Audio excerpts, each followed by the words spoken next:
Open board meeting to order. Mike, would you please lead us in the salute to the flag? Thank you. Please rise for the Pledge of Allegiance. I pledge allegiance to the flag of the United States of America and to the republic for which it stands, one nation, under God, indivisible, with liberty and justice for all. Thank you. When I call your name, please state your attendance. Sharon Falkowitz. Here. Susan Loricella. Amy McSweeney. Here. Jerry Weiss. Here. Chad Henderson.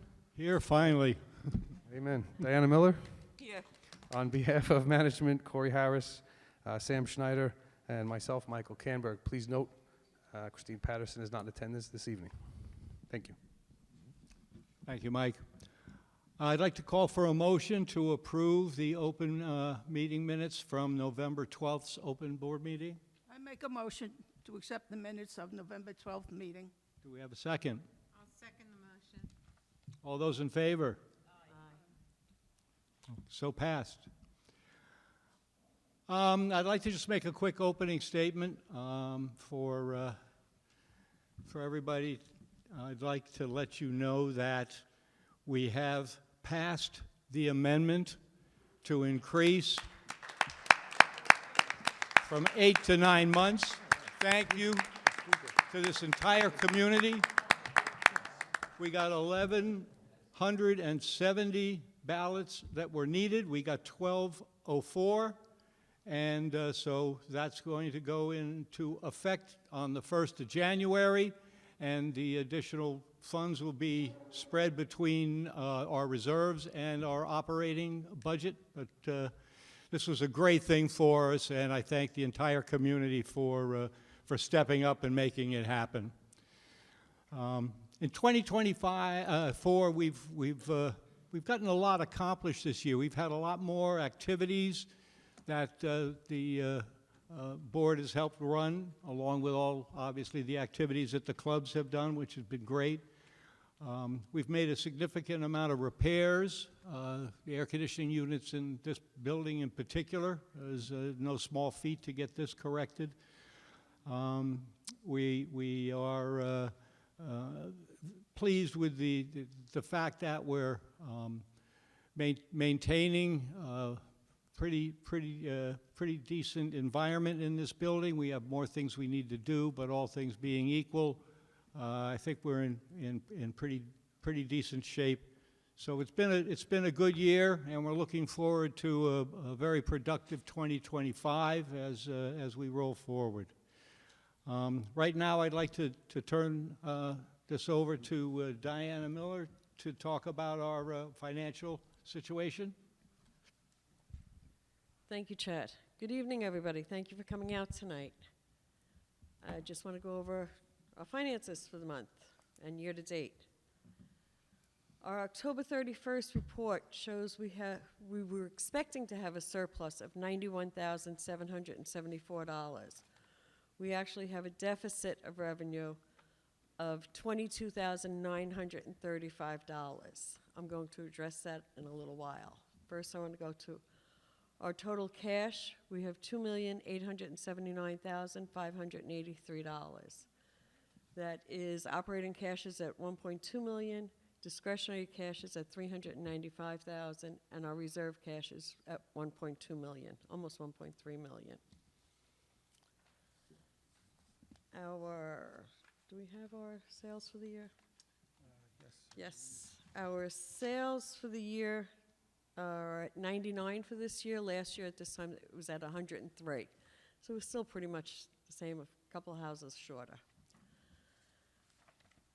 Our operating fund balance is at a negative $114,709, which means that's what we're over budget by in our operating expenses. It should be noted we're also over budget in income by $253,000. Our snow fund is at $18,000. Water and sewer fund is at $6,997. Our replacement fund is at $729,000, and our discretionary is at $409,000. Our total cash and investments is at $2,879,583. This is down $919,000 from the beginning of the year. Now, you have to keep in mind, a lot of that is from bills that we paid this year that were purchased last year, but we did not get this. So they were in last year's budget, but we weren't billed for it until this year. So that affects our cash for this year, or at this point. I said earlier our operating income is up by $253,000. Our expenses over budget are at $220,000, and our capital reserve is over budget by $147,000. Now, we expect these numbers to peter out by the end of the year, and we'll get closer to our budgeted numbers, simply because in November and December, we still have the income coming in, but we don't have as many as expenses as we do throughout the rest of the year. I also want everybody to know that we transferred $750,000 to our capital reserve fund from monies that were left over from prior years. We still have about 1.1 million, I believe it is, in our over our operating expenses. That is all I have on our finances. I do want to touch on one thing from last month. I was asked where the Ask the Board questions go to when somebody writes to that. We have changed that. So going forward, the questions are going to every board member plus Mike. And we've made a decision on the board here that each month a different one of us will be responsible for the questions that come in that month. Of course, if I'm responsible and I don't have an answer, I will confer with the rest of the board or Mike to get a correct answer.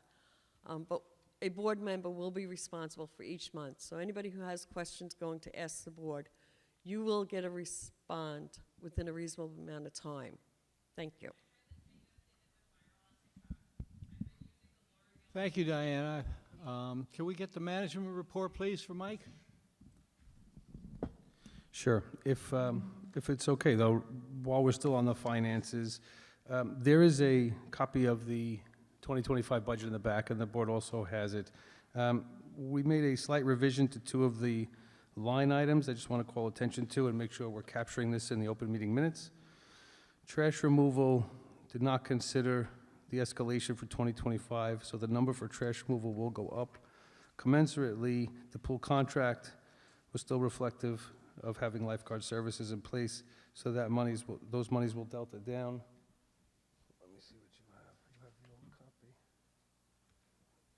Yeah, so there's no change in the bottom number, but there will be a change. The pool contract will reduce from 170 to 152.5, a 17.5 difference, and the trash removal will go up that same amount of 17.5, from 355 to 372.5. I believe. Actually, it's, yes, 372.5.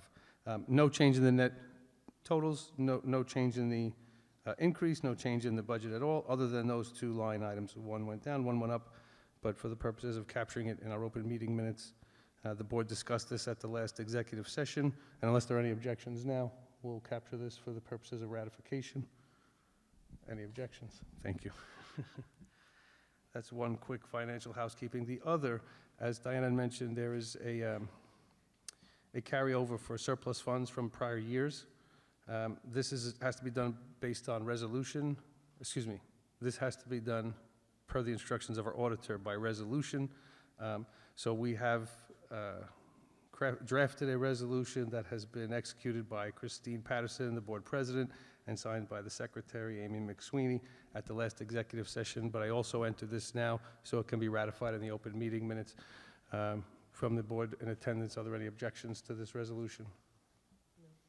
No objections. Thank you. We ratify accordingly for the purposes of minutes. Those are my two housekeeping items on finances, but I do want to speak a little bit about what's going on in the community from a management perspective. As listed on the agenda, the first item up is the clubhouse air conditioning project, which is ongoing. As we had said at the November meeting, we'd be closing the pool December 2nd to the chagrin of some of our pool users. And I apologize, but it's necessary to get this done. I will tell you the work's moving along at a very good pace. They are on schedule. The indoor pool room has been shut down. They've removed all of the equipment, all of the furniture. They've decommissioned all the old ductwork and are beginning to package that in place for a later date to be removed. All the new ductwork is beginning to be installed, and if you're curious, you can stick your head in through the window and take a look, and you'll see this fabric duct hanging throughout the ceiling in there. It's in a rough state of installation, but they continue to make progress on that. Simultaneously, the equipment on the roof is being dismantled. As recent as today, it was coming apart in big components. There may or may not be a crane here tomorrow to start to pick some of these pieces off the roof. On this side of the house, for those who have seen it or come in this way, you may have noticed some mechanical equipment arrive. A new concrete pad has been installed off the driveway. We're relocating a rooftop unit to the ground for greater efficiency and serviceability. This end of the building has not had heat functioning from that unit in quite some time, so this move will restore the heat function as well as maintain the air conditioning function. But one of the greatest things by relocating it we're going to accomplish is we're pressurizing the rear hallway. But what that means, essentially, if you're entering the building from the back door, now when you open the door, a rush of air pulls in behind you. So in the summer, a bunch of hot air pulls in and gets sucked into the system because of the intake vents that are there. Simultaneously, in the winter, the same thing, cold air comes in and gets pulled into the unit. By relocating it and now pushing the air the other direction, the hallway will be pressurized, meaning as you open the door, you'll be hit with the heat in the winter, or you'll be hit with the air conditioning. The air will be pushing its way out the door rather than pulling air in from the outside. It's an inefficient way to run. So we created another efficiency in relocating it, which was unintended, but is actually going to probably be the most beneficial part of that little project. So I just want to let you know that's ongoing. During this time, we've contracted with CertPlan, shouldn't say contracted, but our contractor who does the repairs to the community for a CertPlan will be coming in and reconditioning all the walls in the indoor pool room to clean all that up. All the soffitting will also be cleaned up, and all the failed tiles will be replaced. This is going to happen while they're doing the equipment, so we're having these projects being done concurrently rather than consecutively. And the last thing will be, once that work is done in there, the pool company will come in, drain the pool, acid wash the pool, refill the pool. We are still on schedule, we believe, to reopen by January. I'm optimistic there might be a couple of days earlier than that for the use of the room. May not be the equipment's fully functioning, but we'll be able to restore use to the room. So stay tuned. The project's moving along very efficiently, and we're actually very proud with the progress we see thus far. I'll be happy to answer any questions at the end if they come up to that. Another comment that comes up is the frequency of the work orders. So just to provide some data to you folks, and you'll see it on the agenda. In the month of November, approximately 152 work orders were opened, and approximately during the same period of time, 87 of them were closed. So I'd like to see the closed ones increasing. I'd like to see the opening ones decreasing and have that delta not be as large. But some of them are kind of, let me put it this way.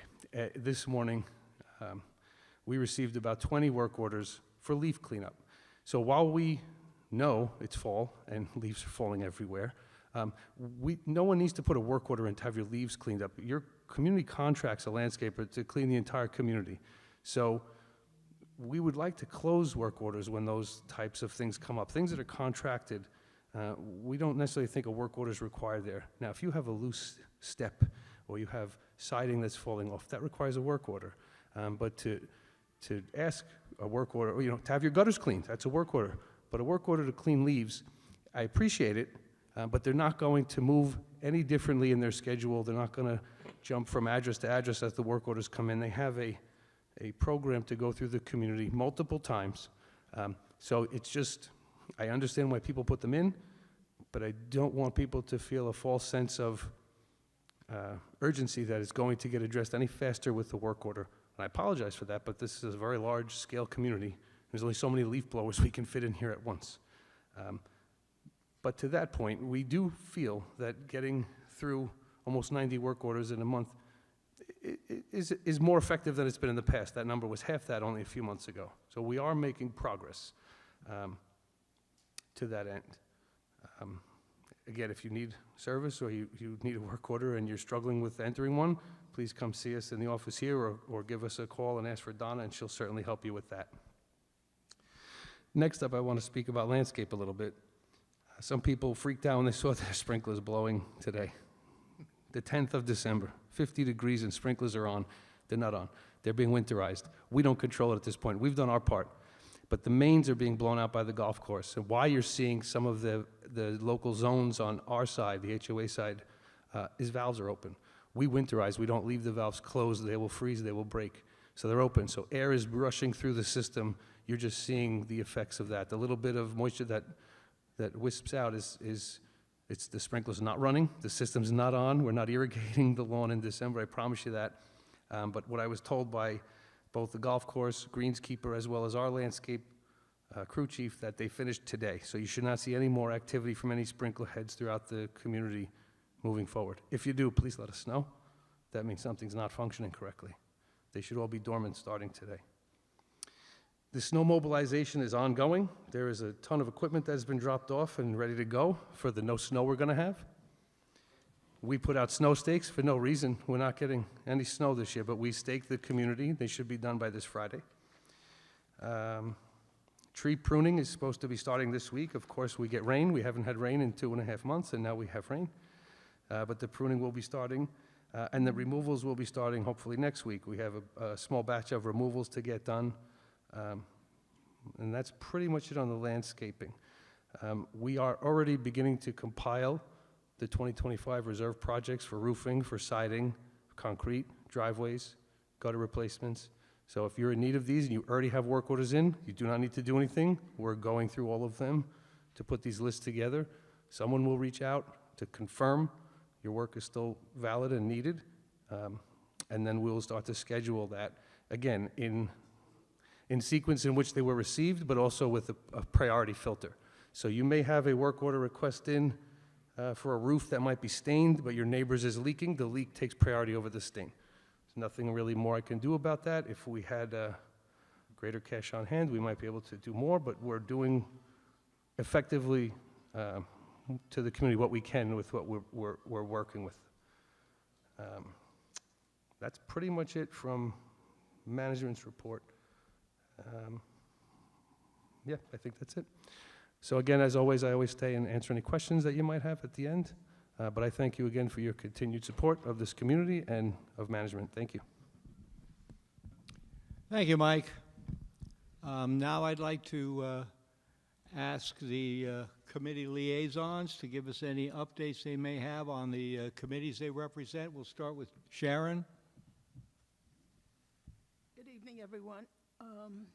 I just wanted to report that we have Coffee and Conversation, January 12th. All new residents will be getting invitations, but old residents can come and meet the new residents and pick up some tidbits of information of things that have changed or upcoming, and we'd like to see everyone here. The coffee is the same, but the cake is very good. Please come. Thank you. Susan? Hi, everybody. Thanks for coming out. And of course, I probably won't see people until next year. Happy holidays to everyone. Just wanted to give a couple upcoming shows. We still have seats for the New Year's Eve party. I think there's a few. They're selling tickets until the 16th. Extreme Queen and the tickets for Austin City Nights just went on sale Monday, and the tables are filling up. So get your tickets if you're interested. Also, I just wanted to make a special thank you to Dan and Sandy Sobodian and the entire Concordia committee for the very successful Cookies for Charity. It was really a fun event. We had lots of people come out and bake, and we have lots of people that came out and purchased cookies. They were sold out in an hour. And we were able to donate $650 to Elijah's Promise in New Brunswick. So thank you to everyone who participated.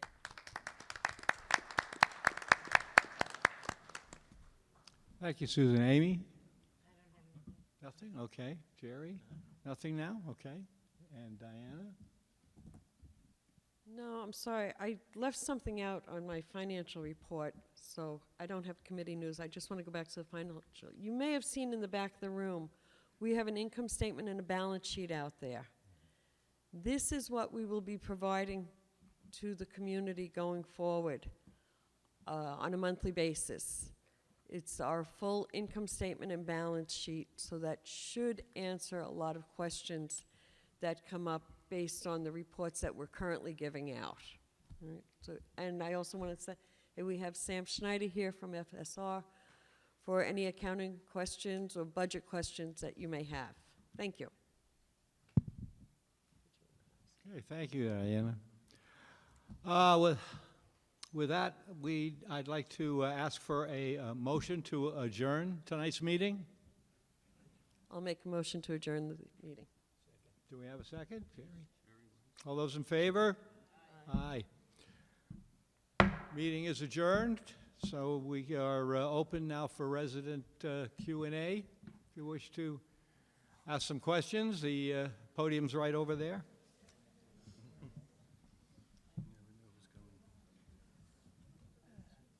Paul Rosenheim, 29 Martin Van Buren Drive. Diana, you said that I think it was you who said that 750,000, that's from a prior surplus, correct? Yes. Okay, what about the 1.1 million surplus we had from 2023? What's happening with that? 750,000 of that just got transferred. Oh, so that's from the 1150. Yes. What's happening with the rest of it, the other foreign change?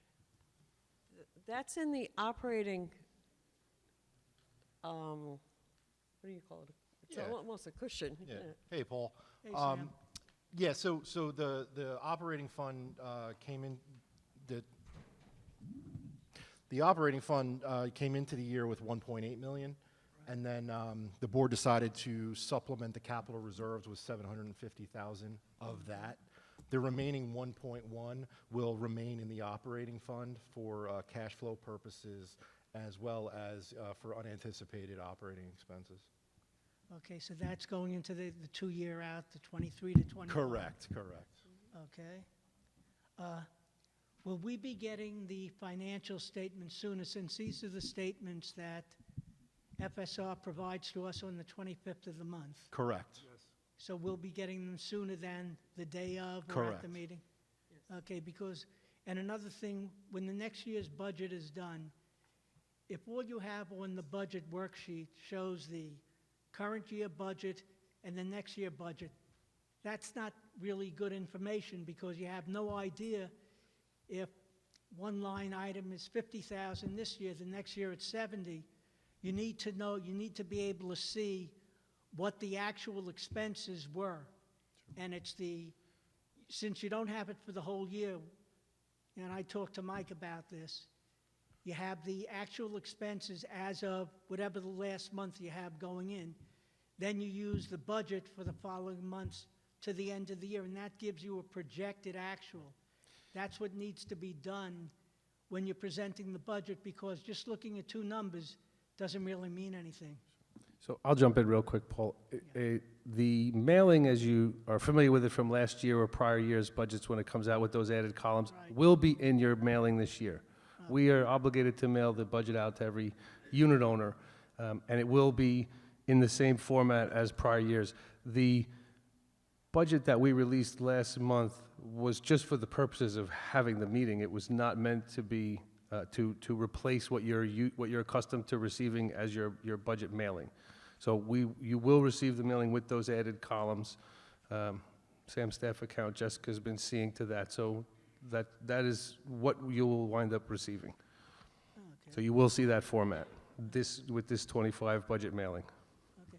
And to what Diana said, I realize a good part of the income, the overage, is due to the conservative budgeting on the capital reserve contributions from the sales of homes. That's a majority, because we're budgeting a low amount, and our actuals are actually considerably higher than that. We've also got income from accounts receivable. We've had a significant year of receiving delinquent monies. That's the cash side, all right. Yeah. So, I mean, as recent as today, another check was received for delinquent amount for almost $25,000. That's great. We're very proud of the efforts of HOA's council in achieving 100% collection rate for us, where former council only felt the ability to recover 20% of the money spent. So we're able to recover 100% now. So we're seeing greater recovery to the HOA, to all of your benefit. And also going through and looking at the individual line item, the group category, since we didn't get the detailed breakdown until tonight, we have 4 of the groups that are well over budget in actuals and 2 that are under budget. Based on that, what level of confidence do we have that we'll be close to budget by the end of the year? I know that we cut down on expenses, but still there are budget items, landscaping, we have a budget through the end of the year, so what level of confidence do we have that our end-of-year results are going to be close to what the budget is? So I'll jump on this since I'm in the driver's seat for a lot of the action that gets taken. I don't make the decisions, the board makes the decisions, but I take the actions. So I'm fairly confident we're not going to see an increase in the last 2 months. To try and forecast how much or how close we'll get to being net neutral by year end, I would say we're within 10% of it right now at 114,000 under, operating in a deficit.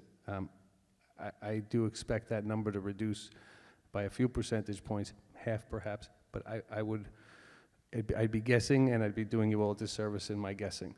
But based on the 1031 numbers, the cash flow was at a loss. Sorry, the net income was at a loss at 114,709.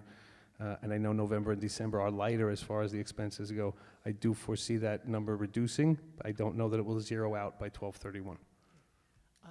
Chad, when you made the comment about the amendment being passed, you said the additional monies will be split between the 3 funds, operating, discretionary, and capital reserve. Did the amendment state that because monies from closings only get split up until this amendment, 75% to the capital reserve and 25% to the discretionary reserve? Did the amendment allow, and I don't have the amendment, did the amendment allow us to take some of that money and use it as operating? No. So it's going to stay split, the extra money, 75-25. Correct. It's capital contribution. It stays on the capital side. On the cable contract, has that been signed yet? No, it's still an attorney review. Okay. To that point, and I'll actually add a comment to that at this point. Once the agreement is fully signed and countersigned, right? So we received it from Comcast. They're ready to go. They need it back from us countersigned. So it's with our attorney now in attorney review. Once they have a fully executed agreement in hand, they decided to disclose to us at that point that it will be between 60 and 90 days to roll it out. So we're trying to work through what that looks like. But that's as a heads up. So as of January 1st, you will not notice anything different because we won't.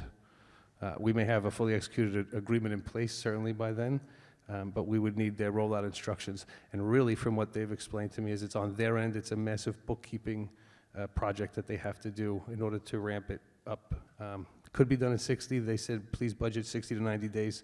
So stay tuned. We'll have a full communication out to the community specific to cable, TV, and internet as soon as we've got real facts, real data at the end of attorney review. So we might still be paying the same amount we're paying for a few months, and then have to work a credit, or is that how it's going to work? That's one of the topics that's come up. I don't know how it'll get done, but yes, nobody's going to double pay. I can tell you that. The intention is not to have anybody double paying for a service that they're only getting provided one time. So. And for those of us who bought their own cable modem and now want to get the free one from Comcast, that's going to have to wait that 90 days or something? That's part of that whole rollout. So they do know who in the community is purchasing cable from them now. They probably know who's renting a modem from them now as well versus who doesn't. Part of that, I think, goes into their rollout. They have confirmed for me that anyone who wants the internet modem will be provided an internet modem at no cost. We confirm this. This was beaten to death the last few days specifically to confirm that, and it is. If you damage it, you break it, you throw it against the wall, you move out and don't return it, you'll be billed for it as unreturned equipment like you would with anything else with Comcast. But no, you would have every right and opportunity to receive a modem from them. Has the issue with the discretionary interest in the financial statement been resolved yet? Because it's not showing up in the monthlies. Hold 1 second, please. Sure.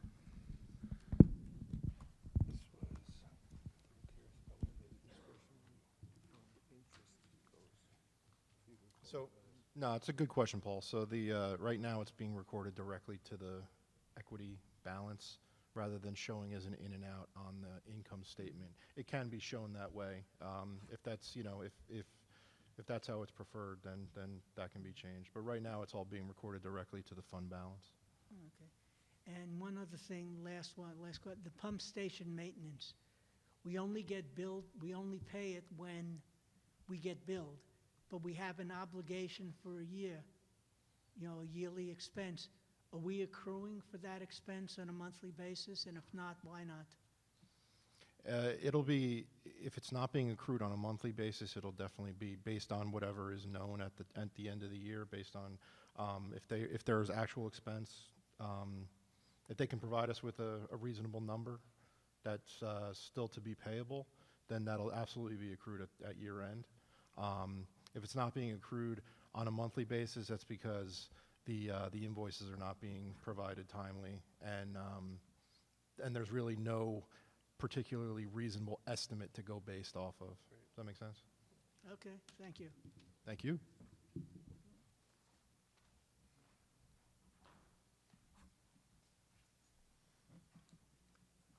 Good evening. Frank Moffa, 6 Ingram Drive. Hello, Frank. Couple of questions.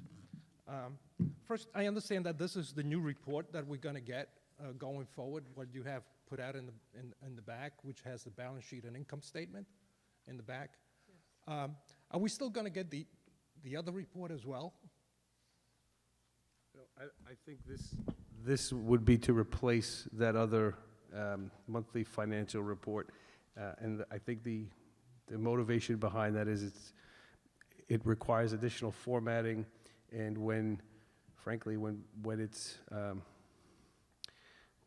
questions come up about it, it sometimes is a challenge for us to go back to the monthly financials being generated and find the corresponding data to be able to come up with some answers, which is why sometimes we just don't have answers on the spot.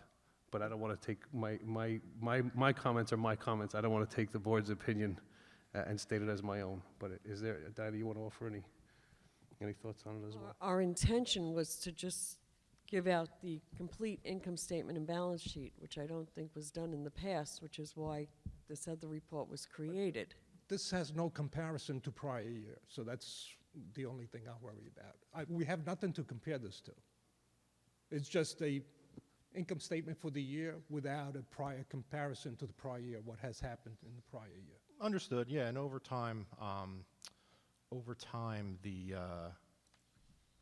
these will be reported on, or these will be provided on a monthly basis, so the corresponding previous information will also be available. If you want to request a income statement from a previous month, year, what have you, you absolutely can.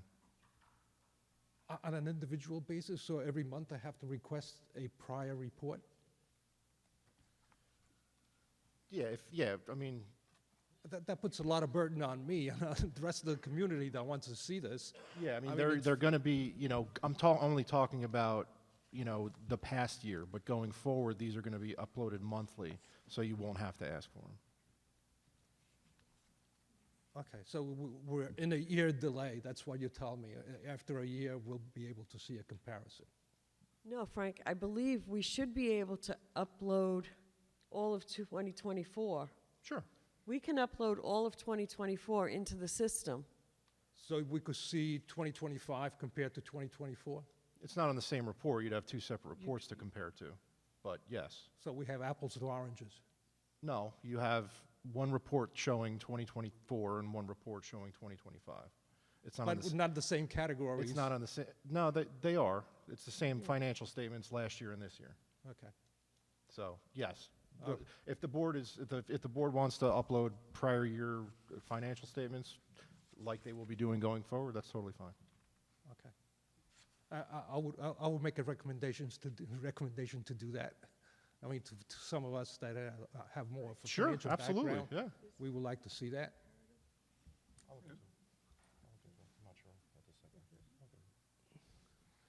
And my other questions regarding the financial statements overall that we see as of October. Unfortunately, I don't see such a good reports so as the rest of you guys present this. I see our cash and investments going down by $1 million since January, 909,000 to be exact. I don't think we're going to make that up in the last 2 months of the year. No, and, So- and keep in mind that that number includes all funds. That's not just in operations. So Yeah. that number is included in the that includes, and the majority But of that it's- amount is due to capital reserve expenditures that have been incurred. Okay. And that was my, sort of leads to my next question regarding the capital reserves expenditures, the replacement fund expenditures. It seems like we have a lot more this year than we had prior year. Sure. Especially when roofing, I know it's, we have to do roofs, I understand that. But in comparison to 2023, we spent a lot more money in 2024 regarding roofs, and we just about the same number.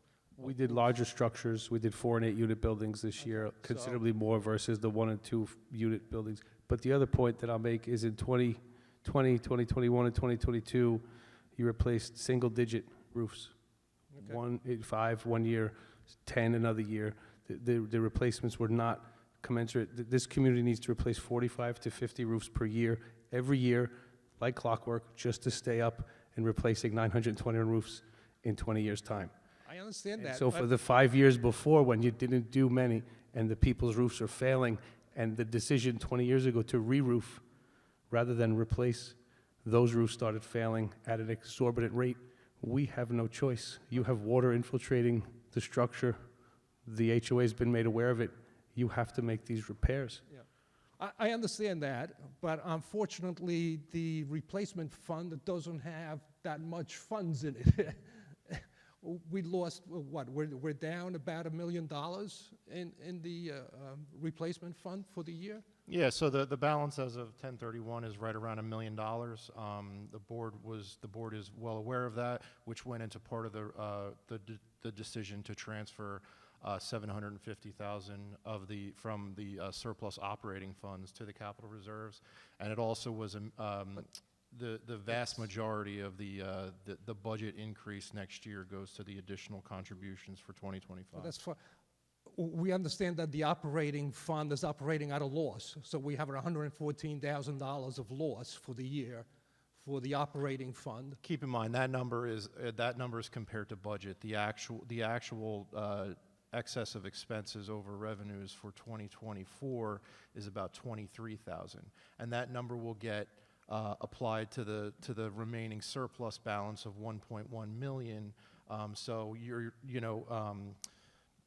assuming we're close to break even at the end of the year, even a little bit over, you'll still be left with $1 million in the operating fund, which for a community of this size is a good place to be.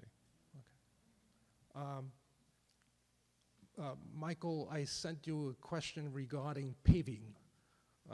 I don't know Sorry, what what? paving. Okay, So yes? I didn't understand whether it was street paving or whether it was Driveways. driveway. In 2024, we did driveways. We did no road repairs.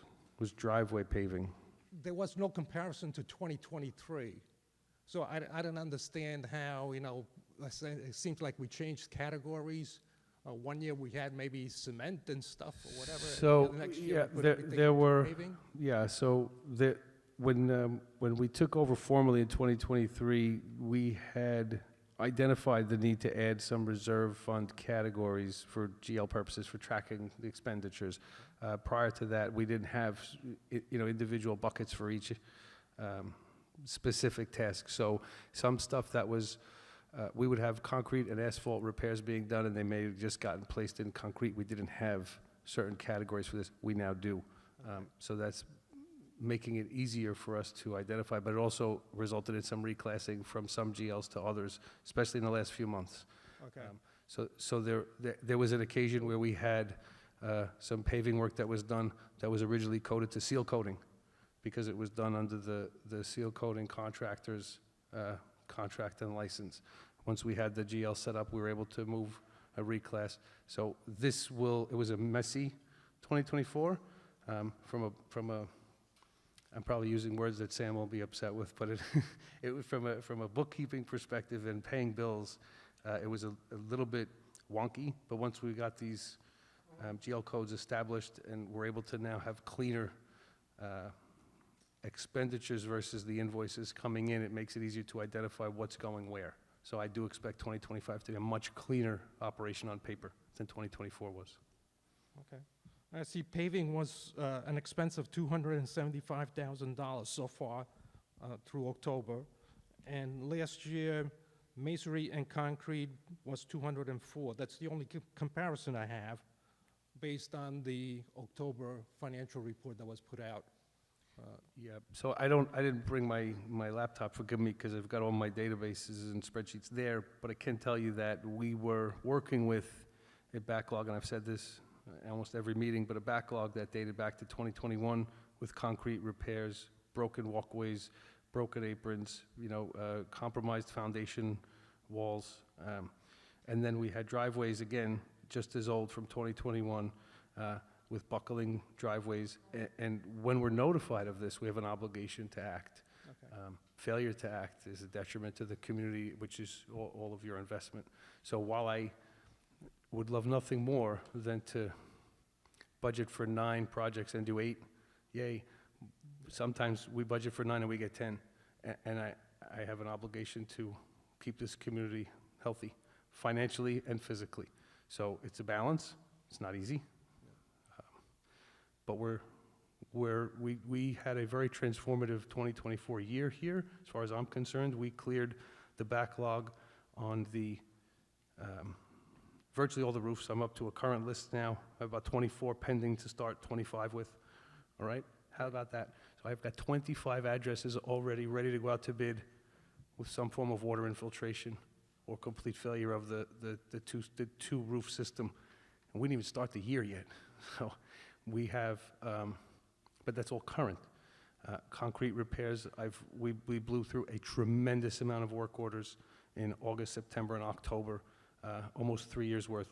Same thing with landscaping, shrub removal. We had a monster project we did in here for 2 months. We had 4 years of shrub removal requests.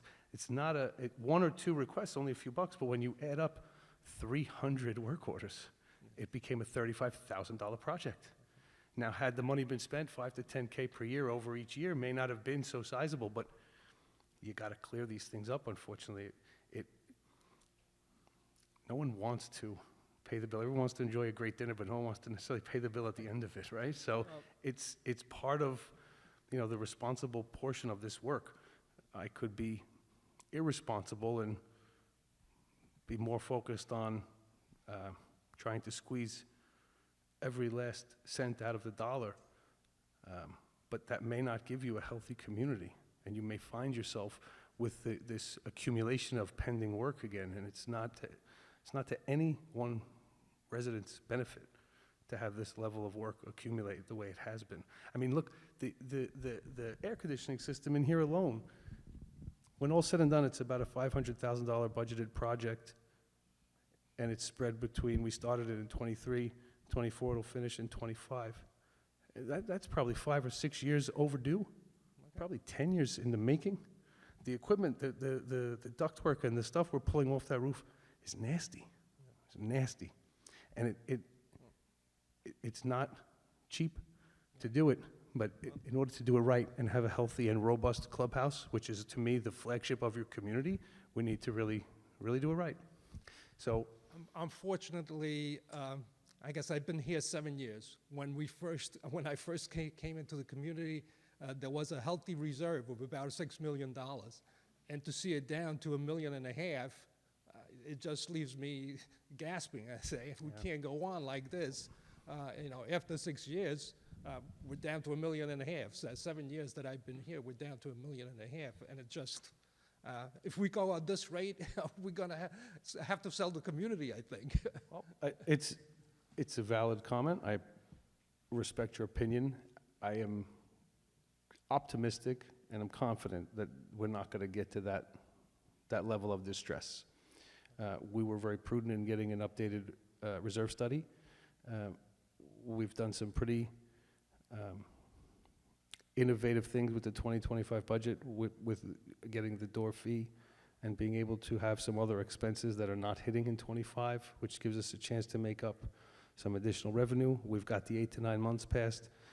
All of these things, they're not, no one is a huge win, but they're all significant little wins that do add up. And this is it's a game of inches. Yeah. We do a little at a time each time, and we just try and continue to stay on the rails. To your comment about 7 years ago, I don't have the same level of experience here. I'm here a little over 2 years. I never saw $6 million in the reserve account. So in the last 2 years, what I've been given tasked to work with, we've done a lot. I'm very impressed with what we've gotten done. I'm very concerned with our balances, which is why we have the level of attention that we have on it at this point.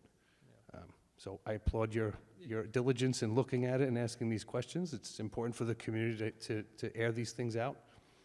And you brought up the reserve study.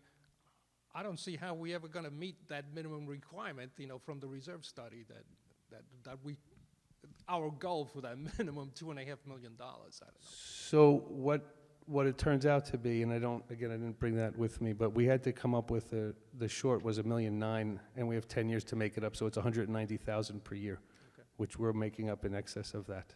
So we're meeting our legal obligation, but more importantly, we're morally and ethically funding it to where we can. And look, my goal is to remove hazard when I'm taking on capital projects. So when I've got 75 addresses that need new walkways, and I have the concern that any of those not getting done can lead to litigation from a fall or a trip or something, and we've got a work order from 3 years, I can't defend that. So I have to take the action to get it done. The good news, though, is I don't have it twice. I only have it once. I got to bite that bullet once. We have to, as a community, we have to get through these backlogs once, and then we have to remain diligent not to have them accumulate again. Well, thank you very much, and My happy pleasure. holidays Thank you. to everybody. And happy holidays to you as well, Frank. Thank you. Thank you, Frank.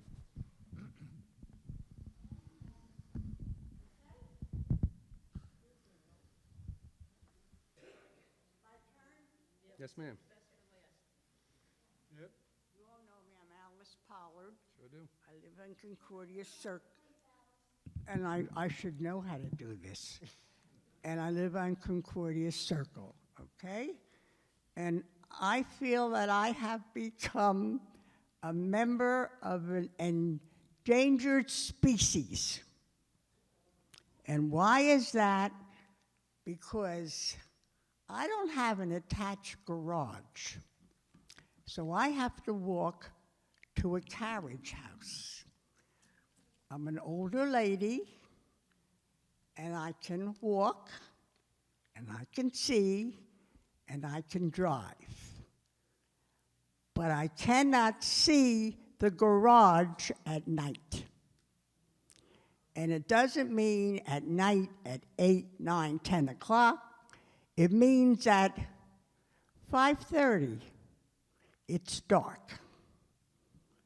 I have a light that's put on, so when I have to step onto my step to get into my door, I got a sensor, so it lights up. My son put a sensor on a tree so that I could see the sidewalk. But it's not enough. I must have some kind of light. They're in the corner of the building. We're 4 units. I'm the only one that owns. They're all renters. He's got a light. but it doesn't work. So I asked him, why doesn't it work? He said, there's something broken, and he is a renter. And the woman that owns the unit doesn't have to pay for it. Now, what I did is, when I walked out of my place, I counted. I mean, I'm aged, and I counted, and I take 70 steps to get to the garage. My son put one, I told you, on a tree, but it's in the wrong place. And it doesn't do anything for me. And also, the fact that I walk, I'm okay. But if I trip, nobody is going to see me. So I need you to do something so that the sidewalk is lit when I have to walk when it's dark. What do you say? Thank you for a well-articulated statement. Let me take a look at it with maintenance and take a look. I am You will aware. see. We've looked before, and I do know the lights. You talk about the motion lights. Let me find, in fact, I'll make arrangements when you're home so you can show me along the steps where you're finding these dark spots, areas of concern. I'm trying to be a little comedic about this, but I'm not. It's dangerous because the street lights are not good enough. And the sensor that my son put on the tree is in the wrong place, so it doesn't do anything. All right? And the corner, the man said, I'd be more than happy to put the light on, but the light is broken. And the woman that owns the unit doesn't have to pay to do it because it's under his electricity. You gotta do something, all right? Got you. All done. Thank you, Alice. Thank you, Alice. I have one more?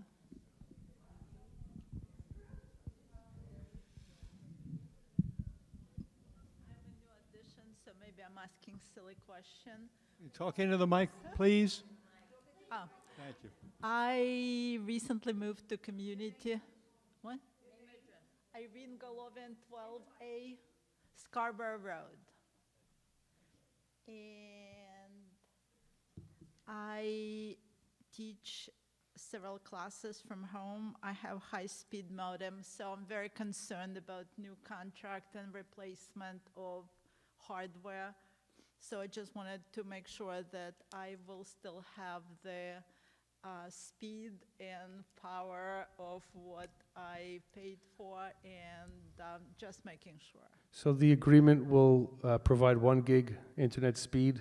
I don't know what you're currently contracting for. You have the right to upgrade with them. So if you're purchasing a more powerful speed than that, you could certainly still do that. Okay. But the internet program will include 1 gig of speed. Excellent. And one more question related to the payment. Currently, I have automatic payments for Comcast, Xfinity, and for HOA. So when the changes will happen, would it automatically upgrade it's a great the question. amounts?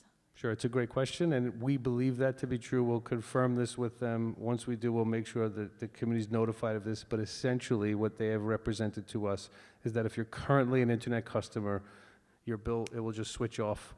They'll have a termination date, which is part of, as I was explaining before, that rollout period. But they will terminate your individual bill, and then when they have resolved that, they will turn on. There will be no lapse in service. It's just a billing issue that they'll address. So yes, your internet portion, I don't know what else you're purchasing from Comcast, but let's say that's all it was, that entire bill would go away, and then your HOA fees would increase. You may have to change the setting on the auto pay for the HOA payment. It depends on if you set it for a specific amount or if you set it to pay the limit. of what was applied. So if it was on the upper limits charge, then you would not have to do anything, but if it was set for the fixed amount for 2024, you would need to change that to the new amount for 2025, which we'll have out, I would say, the next 7-ish days to the community. We're just finishing up the coupon order and trying to work through the last little bits of how to process this. By the way, let me add that there will be an extension of the grace period. It's currently 10 days, right? The payment's due on the 1st, and there'll be a late fee applied after the 10th. However late, well, whenever we wind up getting the coupon books and the new fee schedule out, we'll determine the extension beyond the 10th for January. It gives people time to make all these adjustments to their accounts and stuff. We don't look to create a hardship. But it's a large task to create, an increase and then to set a new annual billing schedule in place. But good questions, thank you. Excellent. One more question. Yes. With the internet, I'm focused on that. Would we have like an advance notice? Yes. To test it, to try it, to make sure it's... Yes, so your equipment would not change. Your equipment would stay in place. The billing portion would change. So you should not feel any difference in the actual operation. You would just notice the bill went away and the new charge is on your HOA bill. Thank you. You're welcome.